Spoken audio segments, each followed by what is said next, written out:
Hello everybody and welcome to the channel Retino. So my name is Taparoma and in today's video we are going to discuss the preparation and uses of acids. So हम लोगों ने acids के बारे में कई बातें अभी तक पढ़ी हैं कि एसिड्स का मतलब क्या होता है, किस तरीके के एसिड्स पाए जाते हैं, एसिड्स का क्लासिफिकेशन क्या होता है, जो बड़ा ही इंपॉर्टेंट वीडियो था।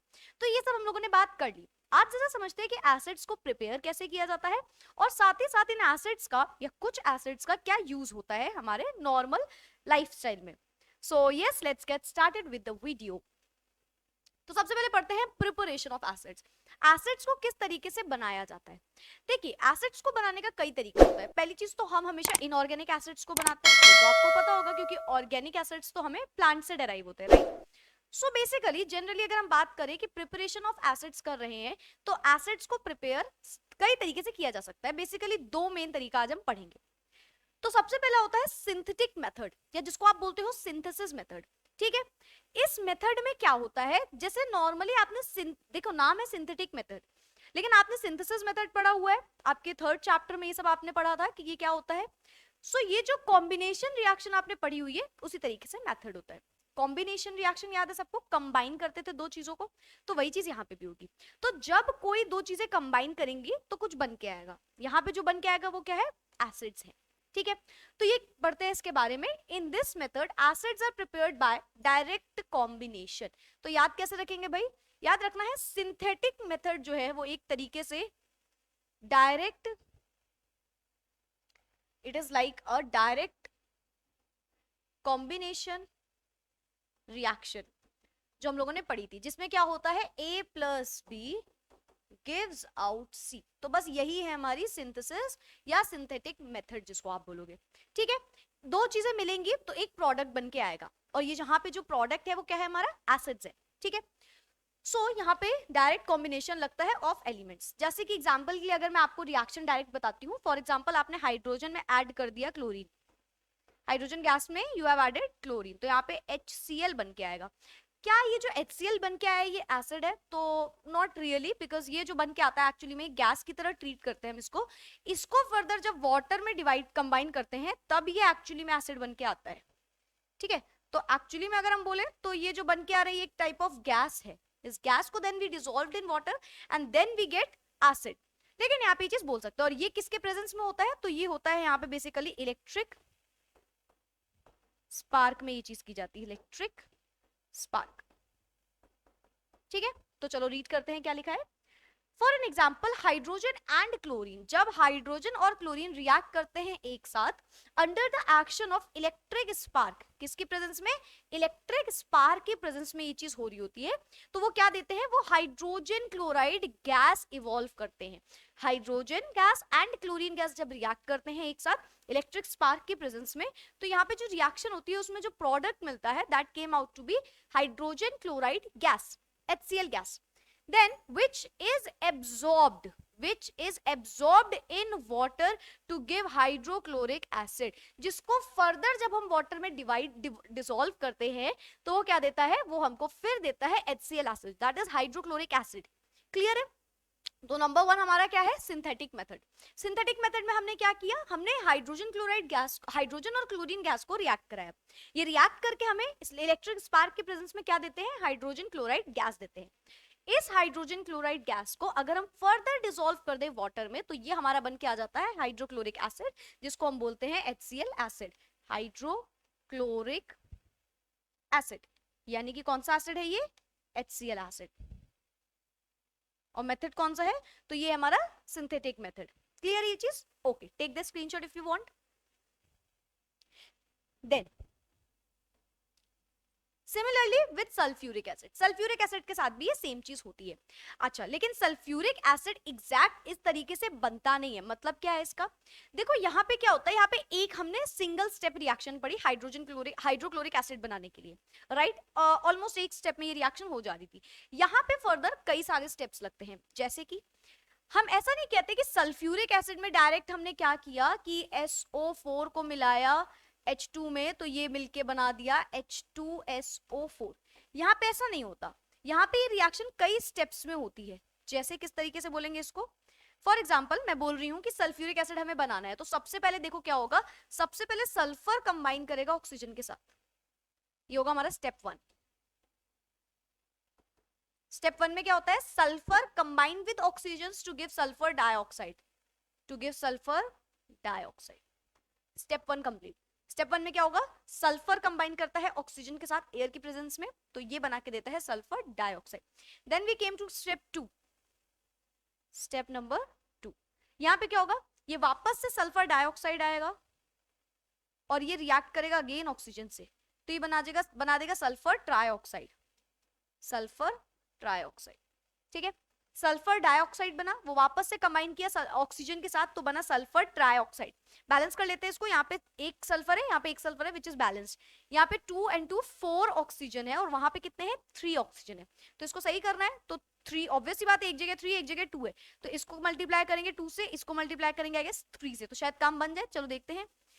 तो बेसिकली अगर हम इस रिएक्शन में ध्यान से देखें तो इसको पहले तो 2 से मल्टीप्लाई करके देखो, लेकिन यहाँ पे 3 इसलिए यूज नहीं किया क्योंकि ऑलरेडी 2 है, तो यहाँ पे 2 2 4 5 6 हो गया, यहाँ पे बैलेंस कर दो, 2 लगा दो, तो ये बैलेंस्ड हो गई। 2 sulphur both the sides and then 6 oxygens both the side.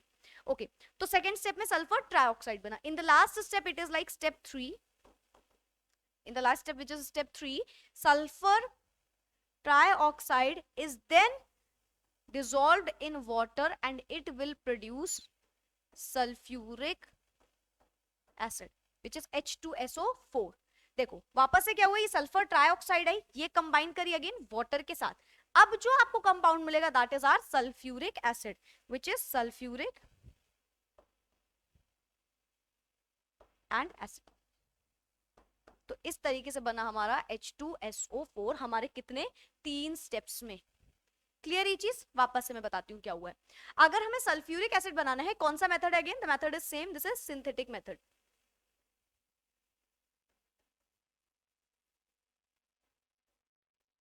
Synthetic method, यहाँ पे क्या होगा, डायरेक्ट कॉम्बिनेशन यहाँ पे भी हो रहा होगा, लेकिन not in a single step. It proceed with the 3 steps. Step number 1 में क्या होगा, sulfur combines with oxygen and it will produce sulfur dioxide. So step 1 में कोई पूछे क्या बनता है, अगर सल्फ्यूरिक एसिड बना रहे हो तो step 1 में क्या बनता है, तो step 1 में सल्फर डाइऑक्साइड बन के आता है। ओके, देन step 2 में सल्फर डाइऑक्साइड जो बन के आई है step 1 में, वो रिएक्ट करेगी फर्दर विद ऑक्सीजन, राइट, तो यहाँ पे सल्फर ट्राइऑक्साइड बन के आएगा।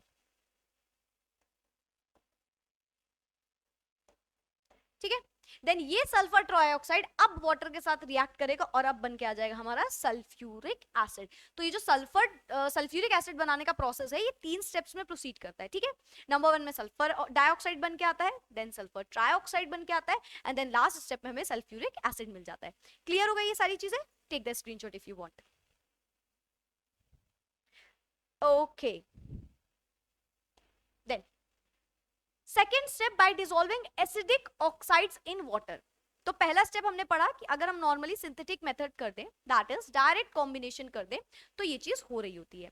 और सेकेंड मेथड है हमारा कि डिसॉल्व कर दे हम किसको, एसिडिक ऑक्साइड्स को पानी में। अगर हम एसिडिक ऑक्साइड्स को पानी में डिसॉल्व कर दे तो भी हमारा एसिड बन के आ सकता है। ठीक है, ये वाला जो हमारा एग्जाम्पल है, ध्यान से समझो, ये वाला जो हमारा मेथड है, इसमें देखो क्या होता है, जो आपकी मेटालिक ऑक्साइड है उसको आपको रिएक्ट कराना है पानी के साथ। तो अगर आपको मेटालिक ऑक्साइड नहीं पता तो पहले मैं वो बता देती हूँ आपको, या एसिडिक ऑक्साइड। देखो एसिडिक ऑक्साइड लेना है पहले आपको, तो ये एसिडिक ऑक्साइड क्या हो सकती है, ये होती है बेटा नॉन मेटल की oxide.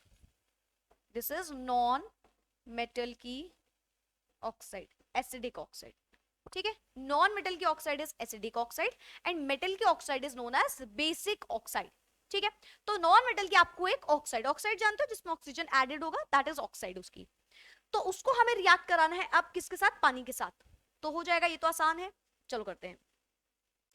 So some oxides dissolve in water to give acids. कुछ ऑक्साइड्स को अगर हम पानी में डिसॉल्व कर दें तो वो हमको क्या प्रोड्यूस करके देती हैं, एसिड बना के देती हैं। अच्छा, एसिड जो है वो पानी में जाके बन रहा है, याद है ना, H+ आयन निकल रहा होता है, तो इसलिए These oxides are called acidic oxides. इन्हीं ऑक्साइड्स को हम एसिडिक ऑक्साइड्स बोलते हैं, जो पानी में जाने के बाद एसिड निकाल के दे दें, उनको बोलते हैं acidic oxide, because they are acid producing oxides, right. वो ऑक्साइड जो एसिड निकाल के दे रही हैं तो हम उनको क्या बोलेंगे, acid producing oxides. So that is why they are termed as acidic oxides. Clear है? चलो एग्जाम्पल के साथ मैं आपको समझाती हूँ। फॉर एग्जाम्पल, अच्छा इसका एग्जाम्पल आपने अभी अभी किया भी है, अभी सिमिलर एग्जाम्पल किया है हम लोगों ने, ये वाला एग्जाम्पल किया है ना सल्फर डाइऑक्साइड वाला, सल्फर डाइऑक्साइड बनाया, देन सल्फर ट्राइऑक्साइड बनाया, देन सल्फ्यूरिक एसिड आया। तो इसी का जो लास्ट स्टेप है ना, ये इसी का एग्जाम्पल है। कैसे, देखो सल्फर और ऑक्सीजन एक नॉन मेटालिक की ऑक्साइड है ये एक तरीके से, so sulphur plus sulphur dioxide, sorry sulphur trioxide एक ऑक्साइड है सल्फर की, इसको रिएक्ट करा दो पानी से, तो हम सबको पता है कि ये क्या बना के देगा, ये बना के देगा sulphuric acid. It will form sulphuric acid, right, होगा ना। सल्फर ट्राइऑक्साइड पानी से मिलके सल्फ्यूरिक एसिड बनाता है, ये होता है हमारा सल्फर ट्राइऑक्साइड। क्या बोलेंगे इसको यहाँ पे इसको बोलेंगे हमारा एसिडिक ऑक्साइड है ये। Why it is an acidic oxide? Because when it is combining with water, it is producing an acid. So that is why it is termed as acidic oxide. Okay. So for example यहाँ पे देखो क्या बोला है, sulphur trioxide dissolve करता है पानी के साथ और क्या देता है, प्रोड्यूस करता है H2SO4, that is our sulphuric acid. So ये एक एग्जाम्पल होता है किस चीज का, सेकेंड वाली कंडीशन का, जिसमें हम क्या करते हैं, एसिडिक ऑक्साइड को, या मेटालिक ऑक्साइड निकल रहा था, इसको रिएक्ट करवाते हैं पानी के साथ, तो ये हमें एक एसिड प्रोड्यूस करके देता है। ठीक है, देख लीजिए इसको। देन क्या सिर्फ सल्फ्यूरिक एसिड वाला ऐसा होता है, तो नहीं, एक और है जो ऐसा काम करता है। एक्चुअली में और भी होते हैं बट आपको दो ही पढ़ने हैं। जैसे कि क्या है सेकंड वाला हमारा, कार्बोनिक एसिड। कार्बोनिक एसिड को भी हम बना सकते हैं इसी तरीके से। तो अगर हमने सल्फर ट्राइऑक्साइड से सल्फ्यूरिक एसिड बनाया है, तो क्या हम कार्बन डाइऑक्साइड से कार्बोनिक एसिड बना सकते हैं? बिल्कुल बना सकते हैं। तो यहाँ पे ये रिएक्शन कुछ इसी तरीके से होगी कि कार्बन डाइऑक्साइड रिएक्ट करेगा वाटर के साथ, कार्बन डाइऑक्साइड रिएक्ट करेगा वाटर के साथ और ये बना के देगा H2CO3, जिसको आप बोलोगे कार्बोनिक एसिड, जिसको आप क्या टर्म करोगे, HCO2। Yes, so it will termed as कि यहाँ पे भी सेकेंड वाली रिएक्शन हुई है। Why it is following the second reaction, because ये क्या है हमारा, एक एसिडिक ऑक्साइड है। ये क्या है, ऑब्वियसली इट इज वाटर, और वाटर में डिसॉल्व होने के बाद क्या बना रहा है, एक एसिड। यहाँ पे इस एसिड का नाम क्या है, कार्बोनिक एसिड। क्लियर है ये चीज, देख लीजिए ध्यान से। अब मैं जरा एक बार जल्दी से आपको ये चीज रिपीट करके बताती हूँ। तो सबसे पहले हमने पढ़ा प्रिपरेशन ऑफ एसिड, जिसमें देखो क्या हुआ, एसिड्स को सिंथेटिक मेथड में, डायरेक्ट कॉम्बिनेशन रिएक्शन की तरह काम करता है, यानी कि हाइड्रोजन क्लोरीन के साथ मिलके हाइड्रोक्लोरिक एसिड बनाता है। ठीक है, ये रिएक्शन किसके प्रेजेंस में होती है, इलेक्ट्रिक स्पार्क के प्रेजेंस में होती है। ये रिएक्शन क्या यहीं पे रुक जाती है? नहीं, ये रिएक्शन वापस से होती है। मतलब कि क्या होता है, देखो मैं बताती हूँ यहाँ पे हो क्या रहा होता है। ये जो HCl गैस बन के आई है ना, HCl गैस, इसको हम क्या करते हैं, पानी में लेके आते हैं, पानी में डिसॉल्व करते हैं, तब जाके ये बनाता है हाइड्रोक्लोरिक एसिड। ऐसे ही ये नहीं बनाता, ऐसे तो ये गैस बना देता है हाइड्रोक्लोरिक। ठीक है, तो एक्चुअली में क्या होता है, यहाँ पे एक फनल अरेंजमेंट किया जाता है। सुन लो, थोड़ा सा इंटरेस्टिंग है। हाइड्रोजन क्लोराइड गैस जो हमारी बन के आई है, इसको हम पानी में डिसॉल्व करते हैं, इसको एज इट इज नहीं छोड़ देते, हमें एसिड बनाना है क्योंकि, और एसिड पानी में जाने के बाद बन रहा होता है। तो हम क्या करते हैं, इसको यहाँ से भेज रहे होते हैं पानी में। ठीक है, यहाँ पे हमारा H2O होता है और ये हमारी HCl गैस होती है। लेकिन ये इस तरीके से इतनी आसानी से डिसॉल्व नहीं कर सकते, क्योंकि यहाँ पे प्रोड्यूस हो जाता है बैक सक्शन। यहाँ पे क्या प्रोड्यूस हो जाता है, बैक सक्शन। बैक सक्शन से क्या होता है, ये जो पानी है ना, ये ऊपर जाने लगता है, क्योंकि एटमॉस्फेरिक प्रेशर लग रहा होता है, तो इस वजह से ये जो वाटर है ये वापस से पीछे जाने लगता है, जिसकी वजह से पूरा हमारी मेहनत जो है खराब हो सकती है, पूरी HCl गैस बेकार हो सकती है। HCl गैस बहुत ज्यादा हाईली डिसॉल्व करती है पानी में। ठीक है, तो इसी वजह से क्या होता है, यहाँ पे बैक सक्शन क्रिएट होता है। बैक सक्शन को रोकने के लिए हम यहाँ पे स्पेशल फनल अरेंजमेंट लगाते हैं। क्या लगाते हैं, स्पेशल फनल अरेंजमेंट लगाते हैं। उससे क्या होता है, उससे हम इसको रोक सकते हैं, बैक सक्शन को हम रोक सकते हैं एक स्पेशल फनल अरेंजमेंट लगा के। वो कुछ ज्यादा अलग सा नहीं होता, कुछ इस तरीके से होता है बस। ठीक है, तो ये क्या करता है, ज्यादा स्पेस प्रोड्यूस कर देता है। अब क्या होगा, HCl गैस यहाँ से आएगी, यहाँ एंटर करेगी और कई जगह से जा सकती है। ठीक है, ये बार बार ऊपर नीचे वाइब्रेटिंग्स में होता है, तो ये ऊपर नीचे हो जाता है, बैक सक्शन प्रोड्यूस होगा, ये ऊपर हो जाएगा। यहाँ पे H2O गैस होती है, H2O पानी होता है हमारा, सॉरी, और यहाँ पे HCl गैस हम भेज रहे होते हैं। तो बेसिकली इस तरीके से हम इसको क्या करते हैं, डिसॉल्व करते हैं पानी में। बैक सक्शन को प्रोड्यूस करने के लिए हम क्या करते हैं, एक स्पेशल फनल अरेंजमेंट करते हैं। इससे क्या होगा, इससे ये बैक सक्शन रुक जाएगा और HCl गैस पूरी तरीके से डिसॉल्व कर जाएगी वाटर में। ठीक है, तो ऐसा कुछ थ्योरी तो आपके लिए नहीं आएगी, बट आप समझ लो कि ये क्या हो रहा होता है, कैसे ये चीज होती है। सो H2Cl2 के साथ रिएक्ट करा के HCl गैस बनाती है, जिसको फर्दर पानी में डिसॉल्व किया जाता है थ्रू स्पेशल फनल अरेंजमेंट, तो वो बना देता है हमारा हाइड्रोक्लोरिक एसिड। क्लियर है। देन सेकंड आपने सल्फर वाला पढ़ लिया, जो 3 स्टेप्स में होता है। पहले सल्फर रिएक्ट करता है ऑक्सीजन से, बनाता है सल्फर डाइऑक्साइड। फिर सल्फर डाइऑक्साइड रिएक्ट करती है ऑक्सीजन से, बनाती है सल्फर ट्राइऑक्साइड। फिर सल्फर ट्राइऑक्साइड रिएक्ट करती है पानी से यानी कि वाटर से, और वो बनाती है सल्फ्यूरिक एसिड। ठीक है, सेकंड स्टेप हमारा आता है, सेकंड तरीका होता है एसिडिक ऑक्साइड्स को पानी में डिसॉल्व कर दे।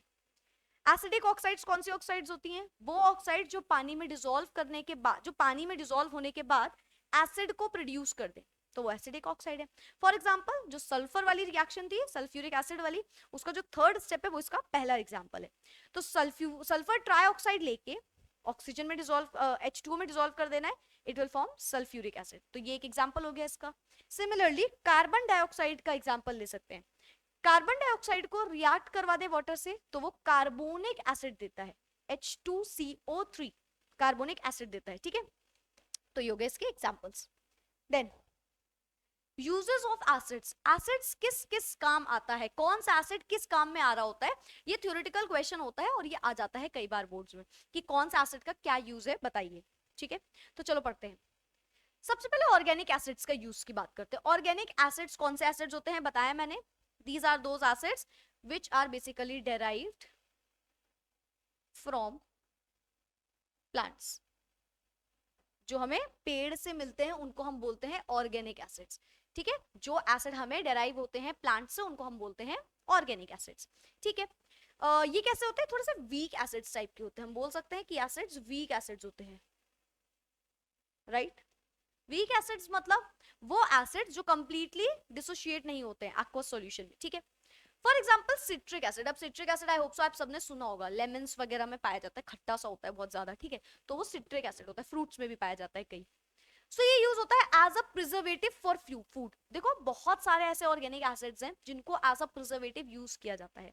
प्रिजर्वेटिव जानते हो ना, जैसे फॉर एग्जाम्पल मार्केट में हमको अचार मिलता है तो कई कई टाइम तक रखा रहता है प्रिजर्व करके, बहुत सारी ऐसी चीजें होती हैं जो हम प्रिजर्व्ड फॉर्म में खाते हैं, राइट। मटर जो पीस होती हैं, अगर आप ठंडियों के मौसम में मटर आती है, गर्मियों में भी मांगोगे तो दे देता है इंसान। कौन सा वाला इंसान, जो शॉपकीपर होता है, वो फ्रिज से निकाल के देता है, प्रिजर्व करके रखते हैं उसको। ठीक है, तो इसीलिए ये एज अ प्रिजर्वेटिव यूज किया जा सकता है। क्या, हमारा citric acid as a preservative use किया जा सकता है। ओके, सेकंड काम होता है इसका एज अ फ्लेवरिंग एजेंट। सबको पता है भाई, नींबू वीबू तो डालते ही हैं, शिकंजी विकंजी कुछ भी पी रहे हो एकदम ठंडा, तो उसमें क्या करते हैं, लेमन का यूज करते हैं, तो इसको एज अ फ्लेवरिंग भी यूज किया जाता है। मैं लेमन बार बार बोल रही हूँ, बट मैं अभी भी बोल रही हूँ बार बार कि citric acid is not only lemon. ऐसा नहीं सिर्फ लेमन्स में पाया जाता है, कई खट्टे फ्रूट्स भी ऐसे होते हैं जिनमें ये सिट्रिक एसिड होता है। ठीक है, so as a preservative for food and as a flavoring agent, not agent, it work both like this। ठीक है, second one is ascorbic acids. इनको आप विटामिन सी भी बोलते हो। एस्कॉर्बिक एसिड्स को हम विटामिन सी के नाम से भी जान सकते हैं। ये क्या करते हैं, ये काम करते हैं, ये ट्रीटमेंट में काम आते हैं इन अ बोन मैरो। ठीक है, and scurvy diseases. Scurvy diseases आपको पता है ना, जैसे दांतों में हो जाता है, नेल्स में हो जाता है स्कर्वी हो जाना, तो उसको बोलते हैं। ठीक है, और बोन मैरो ऑब्वियसली बोन्स वगैरह में जो दर्द होता है, कोई प्रॉब्लम होती है, तो उसके ट्रीटमेंट के लिए काम किया जा सकता है। क्या, विटामिन सी। डॉक्टर कहते हैं ना विटामिन सी की कमी है, विटामिन सी की डेफिशिएंसी है, तो वो इसकी वजह से काम आता है। ठीक है, इन सबको यूज करके वो खत्म हो सकता है। Third one is acetic acid. Acetic acid in the treatment, okay just a second, it is wrong, ये थोड़ा गलत लिख दिया है, मिसप्रिंट हो गया आई गेस। ठीक है, तो ये किसके काम आता है, एसिटिक एसिड का क्या यूज होता है ये भी मैं बता दूं। ये यूज होता है as a vinegar in food preservation. ठीक है, विनेगर वगैरह होता है ना उसमें फूड प्रिजर्वेशन के काम आता है एसिटिक एसिड ये। और इसका एक यूज और बताएं तो इन जो पिकल्स वगैरह होता है ना, पिकल्स, उसमें भी ये ऐड किया जाता है, पिकल्स में ये ऐड किया जाता है। ठीक है, तो इसके दो यूजेस होते हैं, एक तो पिकल्स को जो प्रिजर्व करके रखते हैं उन सब में ये यूज किया जाता है, secondly as a vinegar use किया जाता है जो आपके कई चीजों में चाउमीन वगैरह में यूज करते हैं, राइट, तो वो हमारा एसिटिक एसिड होता है। ठीक है, तो एसिटिक एसिड इस तरीके से काम आता है। Next one is tartaric acid. किसमें पाया जाता है टार्टरिक एसिड? जैसे कि हमारा सिट्रिक एसिड जो है वो लेमन्स में पाया जाता है, lactic acid milk and curd वगैरह में पाया जाता है, कर्ड बेसिकली। टार्टरिक एसिड इमली में पाया जाता है, खाते होगे तुम लोग, इमली में टार्टरिक एसिड पाया जाता है। ये क्या होता है? ये कंपोनेंट होता है बेकिंग पाउडर का, आप ऐसे भी बोल सकते हो उसको, तो as a component of baking powder use किया जाता है। तो ये हो गए हमारे स्टार्टिंग के 4 एसिड्स, ऑर्गेनिक एसिड्स और उनके यूजेस। फटाफट से देख लीजिए, स्क्रीनशॉट ले लीजिए। Okay, then inorganic acids. Organic acids आप समझ गए हो, 4 ऑर्गेनिक एसिड्स हम लोगों ने पढ़ लिए। कौन कौन से? तो नंबर 1 पे पढ़ा सिट्रिक एसिड, देन पढ़ा एस्कॉर्बिक एसिड विटामिन सी वाला, देन पढ़ा हम लोगों ने एसिटिक एसिड, एंड लास्ट में पढ़ा टार्टरिक एसिड। ठीक है, यहाँ पे आप चाहो तो लिख सकते हो 5th नंबर पे lactic acid. Lactic acid curd में यूज होता है। ठीक है, दही में हल्का सा खट्टास होती है ना, वो लैक्टिक एसिड कहलाता है। देन इनऑर्गेनिक में सबसे पहले आता है हमारा हाइड्रोक्लोरिक एसिड, HCl एसिड। तो हाइड्रोक्लोरिक एसिड की एक खासियत आपको बताती हूँ, आपको पता होगा, बहुत छोटे से डाइल्यूट फॉर्म में, बहुत कम अमाउंट में ये हमारे स्टमक में भी पाया जाता है, ये डाइजेशन में हेल्प करता है। क्या? Hydrochloric acid. ठीक है, so basically its presence in the gastric juice helps digestion of food. As I told you कि सबसे पहले तो इसका यूज यही होता है कि ये डाइजेशन ऑफ फूड में काम आता है, और ये बड़ा इंपॉर्टेंट चीज है। एक्चुअली में it is an inorganic acid, तो क्या हमारा पेट जल जाएगा, राख हो जाएगा? नहीं, बहुत कम अमाउंट में और बहुत ज्यादा डाइल्यूट फॉर्म में पाया जाता है। Okay, then as a bathroom cleaner, as a toilet cleaner इसको काम करते हैं हम लोग। एक्चुअली में जितने भी हमारे इनऑर्गेनिक एसिड्स होते हैं ना, बहुत हार्ड होते हैं, तो इन्हीं लिए इनका यूजेस जो होते हैं वो कुछ बहुत ऐसी चीजों को मिटाने के काम आते हैं जो बहुत हार्ड सब्सटेंसेस, हार्ड चीजें, हार्ड स्ट्रेन्स लग जाते हैं किसी चीज में, तो ये हमारे एसिड्स जो होते हैं इन सब के काम आते हैं। ठीक है, सो ये हमारे इसके दो यूजेस हो गए। Third use, in the manufacture of polyvinyl chloride, PVC। ये पॉलीविनाइल क्लोराइड एक टाइप का आप बोल सकते हो कि जो पाइप्स वगैरह होते हैं ना, पाइप्स, ठीक है, तो उसका मटेरियल होता है ये एक तरीके से। ठीक है, लोहे वाला पाइप नहीं होता, एक प्लास्टिक फॉर्म में पाइप आता है, एग्जैक्ट प्लास्टिक भी उसको नहीं बोलते हैं, तो वही होता है हमारा PVC, पॉलीविनाइल क्लोराइड। ठीक है, तो मैन्युफैक्चर ऑफ पाइप वगैरह में होता है ये। सो हाइड्रोक्लोरिक एसिड के 3 यूजेस हो गए। नंबर 1 किस तरीके से ये काम करता है in the digestion of our body. ठीक है, number 2 as a bathroom cleaner, and number 3 is polyvinyl chloride में काम आता है, manufacture of polyvinyl chloride. Okay, second one is our nitric acid. Nitric acid किस किस काम आएगा? So it is present in rainwater, forms nitrates in the soil which are then used by plants to obtain nitrogen. Actually में nitric acid का main use ही यही है, ये जो प्लांट्स वगैरह में फर्टिलाइजर्स में ये सब यूज होता है ना, ये नाइट्रिक एसिड का होता है। ठीक है, तो सबसे पहले इसका काम क्या होता है, जैसे कि रेन वाटर जो होती है उसमें हमारे ये जो रेन वाटर है उसमें ये प्रेजेंट होता है ऑलरेडी नाइट्रिक एसिड, तो इसकी जो नाइट्रेट्स हैं ये किस में जाती हैं? सॉइल में एंटर करती हैं, क्योंकि हमारे रेन वाटर में नाइट्रिक एसिड प्रेजेंट है, तो नाइट्रिक एसिड में क्या प्रेजेंट है? नाइट्रेट्स प्रेजेंट है उसके, तो ये सॉइल्स में जाती हैं which are then used by plants to obtain nitrogen gas. जो नाइट्रोजन यूज करता है हमारा प्लांट्स, यूज करते हैं हमारे प्लांट्स के थ्रू। ठीक है, then in the manufacture of fertilisers, बताया ना मैंने आपको, इसका काम ही सबसे ज्यादा यही होता है। ये जो नाइट्रिक एसिड है ये सबसे ज्यादा सॉइल इन सब के यूज में आता है क्योंकि इसमें नाइट्रोजन प्रेजेंट है। ठीक है, लाइक अमोनियम नाइट्रेट, जैसे कि हमारा जो अमोनियम नाइट्रेट होता है उसमें ये काम होता है, अमोनियम नाइट्रेट NH4NO3। ठीक है, तो ये हमारा नाइट्रिक एसिड का यूज हुआ। Then the next one is sulphuric acid. Sulphuric acid का काम क्या होता है? तो सबसे पहले इसका सबसे मेन काम होता है कि इस बैटरी स्टोरेज में काम आता है। ठीक है, in the storage batteries, in the manufacture of fertilisers, paints and pigments, detergents and artificial fibre. बहुत सारी ऐसी चीजें होती हैं जो सल्फ्यूरिक एसिड से बनती हैं, जितनी फाइबर्स की चीजें होती हैं आर्टिफिशियल जो यूज होती हैं वर्ल्ड में, वो सल्फ्यूरिक एसिड से कई बार मिलके बनती हैं, ठीक है। Then in the manufacture of the hydrochloric acid, this is very important and alum, actually में ये जो आप हाइड्रोक्लोरिक एसिड बनाना सीख रहे हो, इसमें सल्फ्यूरिक एसिड का यूज किया जाता है एज अ ड्राइंग एजेंट, ठीक है। और भी यूज किए जाते हैं सल्फ्यूरिक एसिड को, और भी सल्फ्यूरिक एसिड का काम होता है in the manufacture of hydrochloric acid. So this is very important one कि आपको याद रखना है कि सल्फ्यूरिक एसिड का यूज करके हाइड्रोक्लोरिक एसिड को मैन्युफैक्चर किया जाता है। सोचो, एक एसिड का यूज करके दूसरा एसिड को बना रहे हैं, तो ये बड़ी अच्छी चीज होती है। तो ये यहाँ पे किया जाता है, सल्फ्यूरिक एसिड को हाइड्रोक्लोरिक एसिड को बनाने में काम आता है। सिमिलरली सल्फ्यूरिक एसिड एलम बनाने में काम आता है, एलम जो पोटाश एलम एक तरीके से, ठीक है। सो ये सल्फ्यूरिक एसिड का काम है। It is a kind of a theoretical और conceptual you can say part. तो आपको ये चीज याद करनी है कौन किस में काम आता है, छोटे छोटे पॉइंट्स आपको याद कर लेने हैं, एक नंबर में ये मैक्सिमम पूछ लिए जाएंगे, ठीक है। तो चलो इसको देख लो फटाफट, स्क्रीनशॉट ले लो लेना हो तो। rather than taking screenshot, I will want you all to just note it down in your copies. Fourth one is our phosphoric acid, ठीक। phosphoric acid कहाँ कहाँ काम आता है, तो अगेन ये फर्टिलाइजर्स और डिटर्जेंट इंडस्ट्रीज में काम आता है। फॉस्फोरिक एसिड भी फर्टिलाइजर्स और डिटर्जेंट एसिड्स में या डिटर्जेंट इंडस्ट्रीज में काम आता है हमारा, ठीक है। Last one is boric acid, boring acid नहीं, बोरिक एसिड। बोरिक एसिड कहाँ कहाँ काम आता है, तो इसका बड़ा ही अच्छा यूज होता है एक ग्लासेस में, गॉगल्स वगैरह में, ग्लेजेस में, and enamels, leather, paper, adhesives and explosives, इन सब के सब में बोरिक एसिड बहुत ज्यादा काम आता है। और सबसे ज्यादा काम एक्चुअली में इसका एक मेन यूज ग्लासेस में होता है, ठीक है।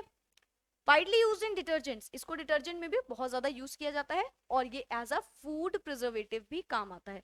तो मैक्सिमम एसिड आपने क्या देखे कि फूड के प्रिजर्वेटिव्स में काम आ रहे हैं। Most of the acids are being used in the preservation of food, ठीक है, क्योंकि एसिड्स का एक सबसे इंपॉर्टेंट काम यही होता है। और जो बहुत ही इंपॉर्टेंट काम होता है वहां पे लिखा नहीं है ना, लैब्स वगैरह में भी कई एसिड्स काम आते हैं, तो वो प्रिपरेशन में काम आते हैं कई चीजों के, तो इसीलिए नहीं लिखा है, ठीक है। So yes that's it for today. यहाँ पे हम लोगों ने पढ़ा कि किस तरीके से एसिड्स कहाँ कहाँ काम आते हैं और किस तरीके से एसिड्स को हम बना सकते हैं। मिलते हैं नेक्स्ट वीडियो में, bye bye, take care, keep studying.